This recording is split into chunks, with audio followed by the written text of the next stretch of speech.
It was just a photograph.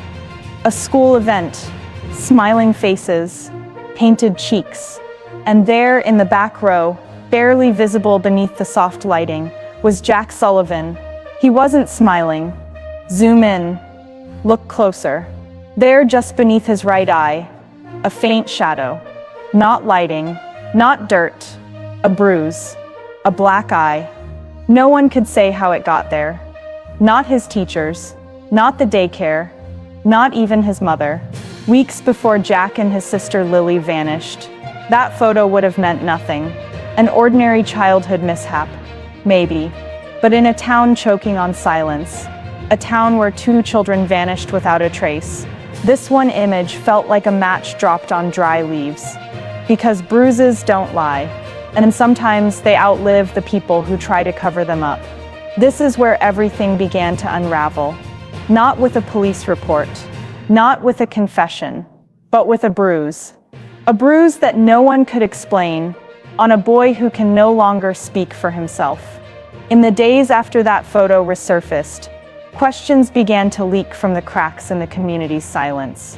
Not loud accusations, not yet, just whispers, low, careful, the kind of talk you only hear behind closed doors.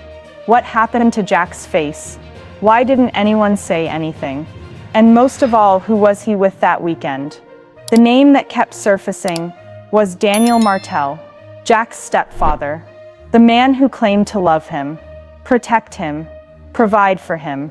When asked, Daniel shrugged it off, said Jack probably bumped into something, said boys get clumsy, said it wasn't serious. But that explanation never came from Jack, and no one else remembered any accident. Then came the silence. Daniel stopped showing up in public, stopped answering calls, didn't respond to reporters, didn't speak to neighbors, didn't ask for help. And suddenly the image of a quiet, grieving stepfather started to fracture. What else was being hidden behind that silence? What did Daniel know that no one else did? A bruise on a child's face, a man who wouldn't talk, and a growing suspicion that this wasn't just a tragic mystery, but a carefully buried truth. The bruise wasn't the beginning, it was just the first time the world noticed. Long before that photo, there were quiet warnings, moments tucked away in the corners of conversations, overlooked in the busyness of daily life. A teacher once noticed Jack flinched when someone raised their voice. A neighbor heard shouting through thin walls, but dismissed it. Another child, during a play date, mentioned that Daniel gets mad a lot. It was brushed off as imagination. Kids say things after all. But hindsight has a cruel clarity.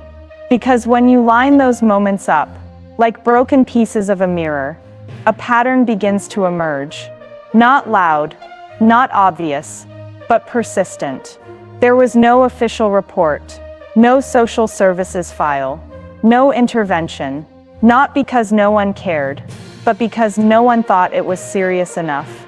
Not yet. And that's the danger with subtle harm. It hides in plain sight. It relies on silence. It thrives on hesitation. The bruise in the photo was physical, but the real damage, it started long before that.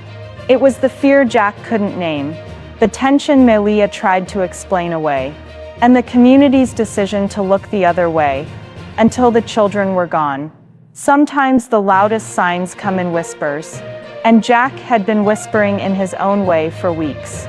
He was only 4, too young to articulate fear, too young to name abuse, but old enough to sense danger, and wear it like a second skin. His teachers noticed first. He stopped running to the door with the others, stopped laughing as much. Sometimes he'd sit alone, tracing invisible patterns on the table. When asked why, he'd just shrug. Then came the nervousness, a word adults use when they don't want to say scared. If someone raised their voice, especially a man, Jack would flinch. Once he spilled juice and burst into tears before anyone even reacted. The daycare chalked it up to a phase. Toddlers go through moods. It's normal until it isn't. A neighbor remembered Jack clinging tightly to his mother one morning, refusing to let go. She joked that he was extra sensitive lately. She didn't know that 2 weeks later, he'd be gone. Some days Jack seemed like himself. Other days he looked like a child carrying something he couldn't set down, an invisible weight pressing against his chest. We don't know exactly what Jack was trying to tell us, but we do know this: children don't just change like that for no reason. And in the puzzle of his disappearance, his silence may have been the loudest clue we all missed. After Jack and Lily vanished, the world expected a mother's scream, but Malia gave them silence. Not the composed silence of a woman holding it together, not the strategic silence of someone coached by police. No, this was the silence of someone swallowed whole by something darker. In the days after May 2nd, she barely spoke. No press conferences, no sobbing interviews, no emotional pleas through the camera lens. And people noticed. Some called it grief paralysis. Others whispered darker theories. But here's what the public didn't see. Friends say she withdrew months earlier, stopped showing up to the moms' meetups, turned off read receipts, stopped posting the kids online, when before they were her entire feed. One family member said she became hard to reach. Another said it was like Daniel was speaking for both of them. Control often looks like care, until you step back and realize you haven't been speaking for yourself in weeks. There were rumors that Daniel monitored her phone, that he discouraged visits, that when Malia spoke, it was only in past tense. And maybe that's why she's been so quiet. Because silence isn't just a symptom of trauma. Sometimes it's the only safe thing you can do. He wasn't their biological father, but in many ways, he was the only one they had. Daniel Martell moved into Jack and Lily's lives, quietly, no public fanfare, no wedding photos, no grand introductions, just there. A man with a toolbox, a tired smile, and a reputation for minding his business. He wasn't known to be violent. He wasn't known to be warm. He was simply there. The role of stepfather is a delicate one. You're expected to protect, but you're not always trusted. You're part of the family, but only in fragments. And Daniel, he played the part. Grocery runs, school pickups, fixing the faucet when it dripped too long. But when pressure came, that's when things got strange. There were whispers around town that he struggled to hold down consistent work, that he was seen pacing the backyard some nights, shirtless and muttering, that he once yelled so loudly, a neighbor across the street shut her windows. Financial strain doesn't always scream through credit reports. It seeps out in cracks. A bounced rent check here, a quietly sold tool set there, a change in beer brand, from bottles to cans, then to none at all. His social media footprint was almost non-existent. A Facebook account with one photo, an old one, no recent posts, no tags, just silence again. One former coworker claimed he was fired after a confrontation on a job site. Another said he quit before payday. Twice. Malia's cousin claimed she once saw Daniel with dilated pupils and locked jaw. But no one followed up. No one asked questions. Because that's the thing about small towns. Sometimes the secrets are visible, but everyone's too polite, or too afraid, to say them out loud. So who was Daniel Martell? A man trying to build a life on unstable ground? A father figure spiraling under pressure? Or someone hiding deeper fractures behind that careful stillness? As days passed, that question stopped being about character and started being about truth, and what he may or may not have done to protect it. You can't smell rumors, you can't prove whispers, but sometimes, where there's smoke there's more than fire. In the weeks after Jack and Lily disappeared, the town of Waterton began to remember things it hadn't said out loud. Like the car that came down the Martell driveway at 2 o'clock a.m., with music low and headlights off, or the windows that stayed open deep into winter, even when snow pressed against the sills. There were odors. One neighbor described it as chemical like burned plastic and vinegar. Another called it skunky but sharp. But no one called the police. Not once, because in Waterton people mind their business, until their business is missing. Then there were the visitors. Men who didn't park in front of the house, but pulled around the back, behind the shed. They never stayed long. One would knock. Daniel would open the door a crack. Sometimes he'd step outside. Other times, no one knew. But the part that stuck with people, the part they couldn't unsee, was Daniel's eyes. Too wide, one woman said. Like he was awake in the wrong way. Another described him as sweating through his words, like every sentence was work. Still, no arrests, no warrants, no lab tests, just rumors, and the slow build of community paranoia. Of course, some say, it's just what happens when pain needs a villain, when grief has no body, and fear needs a face. But what if it wasn't just gossip?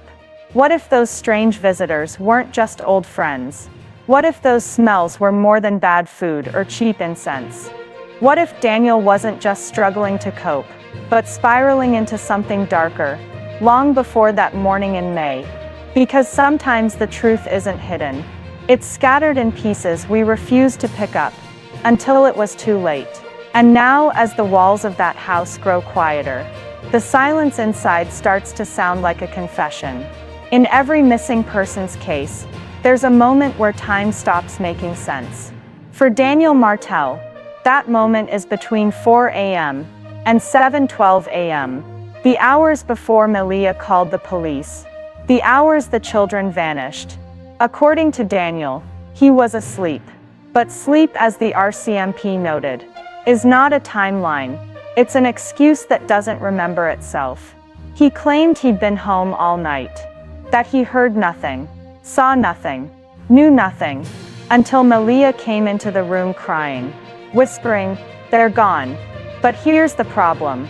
One neighbor recalled seeing movement in the backyard, around 5:20 a.m. Another said Daniel's truck was gone at dawn, and back by 7 o'clock.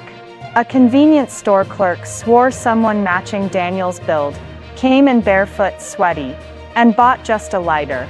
No security footage ever confirmed it. No receipt ever surfaced. And when RCMP asked Daniel to recount his morning, his words were fragmented. He said he went to bed at midnight, then later said he nodded off on the couch. He said the door was always locked, then admitted it sometimes stuck open unless slammed shut. These are not lies, necessarily.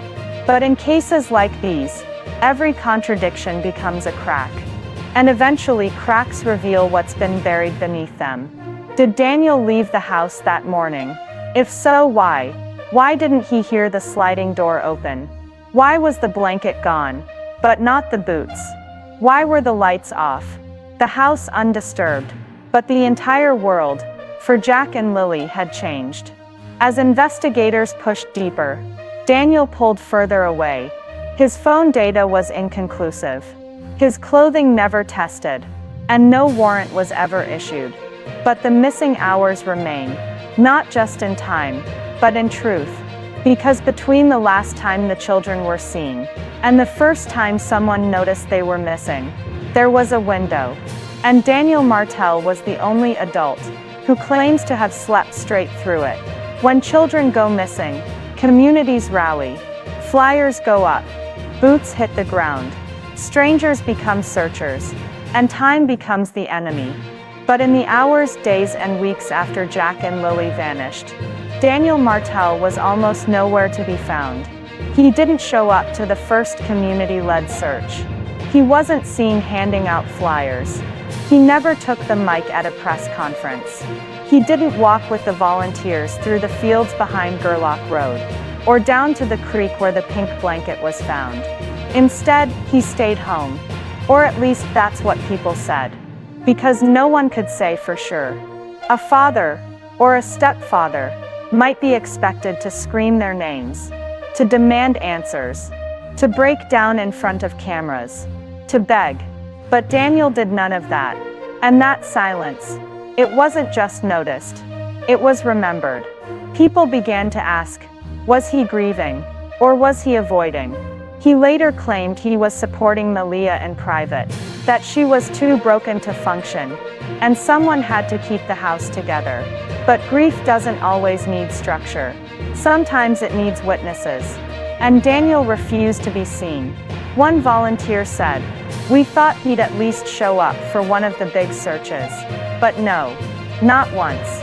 Not even when the news crews came. It's like, he vanished too. Police never called him a suspect, but they did confirm he was not active in the volunteer-led search efforts. Instead, Daniel gave one recorded interview, weeks later, where he said, "I didn't want to make this about me. That's not what matters." But in a case built on what's missing, his absence became one of the loudest statements of all. Because sometimes the question isn't, why didn't he help? It's why didn't he even try? There's a difference between silence and surrender. And by the second month of the investigation, Daniel Martell wasn't just silent anymore. He was missing from himself. Neighbors noticed. He wasn't mowing the lawn, wasn't answering the door, wasn't taking out the trash. The same man who once paced the porch while smoking late into the night, now pulled the curtains tight and disappeared behind them. Some say it was guilt. Others say it was drugs. And then came the whispers, no longer whispers, that Daniel had been seen at a known house. A house the RCMP had surveilled in the past. A house tied to meth. That glazed look in his eyes. It wasn't grief, they said. It was escape. One day, a delivery driver posted online, "I dropped a package. He didn't come to the door, but I heard shouting inside. Furniture moving. A baby's toy rolled out onto the porch. No one picked it up. The toy was Lily's. Her name was still scrawled in purple marker on the plastic." Weeks later, Daniel's truck was seen outside a liquor store at 10:13 a.m., midweek. That same day, a tip came in claiming he'd been spotted stumbling into a ditch outside town. The police responded. No charges, no confirmation, but it painted a picture. Not of a man grieving privately, but of a man falling apart publicly, piece by piece. And still, he spoke to no one. No interviews, no statements, no pleas, just vanishing. Slowly from view. In this case, everyone was waiting for a breakthrough. A suspect. A confession. A body. But what they got was something quieter. And possibly more chilling. A stepfather. Once trusted. Unraveling in plain sight.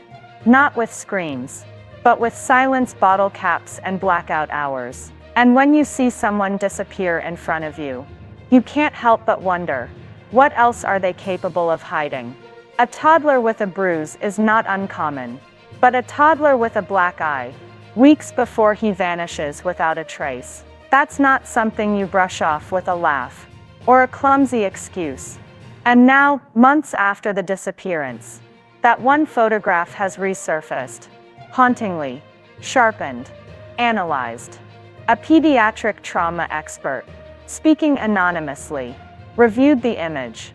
Their conclusion: the discoloration appears consistent with blunt force trauma, the kind that raises questions about force, intent, and care. And while no one can confirm exactly how Jack received it, what was once dismissed as a toddler accident now threatens to rewrite the entire case. Because if the black eye wasn't random, if it was the sign of something darker happening inside that home, then this is no longer a disappearance story. It becomes a potential cover-up, an erasure of evidence, a manipulation of grief. Psychologists who've studied child abuse cases point to one pattern. Children don't always speak, but their bodies do. Bruises tell stories, when people won't. So we ask again, who was around Jack in the days before that photo? Who saw him flinch at loud voices? Who let that bruise fade? Without explanation, without accountability. Because now that image is no longer just a snapshot. It's a red flag, a silent scream. And if it's what we think it might be, then someone had reason to make sure Jack and his sister Lily never had a chance to speak again. The black eye may not be the whole story, but it just might be the first real clue anyone ever saw. And no one acted, until it was too late. There's a version of this story, where Jack and Lily Sullivan simply wandered off. There's another crafted by clicks and chaos, where they were abducted by strangers. But more and more, the question shifts from where did they go, to what was happening before they left. Because behind every rumor, every theory, every TikTok and think piece, there's something harder to accept. Maybe the danger wasn't outside the house. Maybe it was already in it. Daniel Martell still walks free. No charges, no arrest, just silence. A silence that has stretched for months. Through press conferences he never held. Through search efforts he never led. Through questions he never truly answered. The bruises, the rumors, the tension beneath the surface. Every time someone tried to pull back the curtain, they were told they were reaching, overreacting, turning grief into accusation. But grief doesn't erase suspicion, and suspicion doesn't erase truth. The truth is still out there, maybe buried under fear, maybe washed away by shame, maybe guarded by someone who has too much to lose. This story no longer belongs to theories. It belongs to two children whose faces are frozen in time, still missing, still silent, and a town still whispering the same question at every gas station, every grocery line, every kitchen table. Did we miss it? Did we miss the signs? Were they never safe to begin with? We don't say it out loud, but we feel it. This isn't just a mystery anymore. It's a reckoning. And until someone finally tells the whole truth, Jack and Lily will remain right where they've been since May 2nd. Missing, but never forgotten.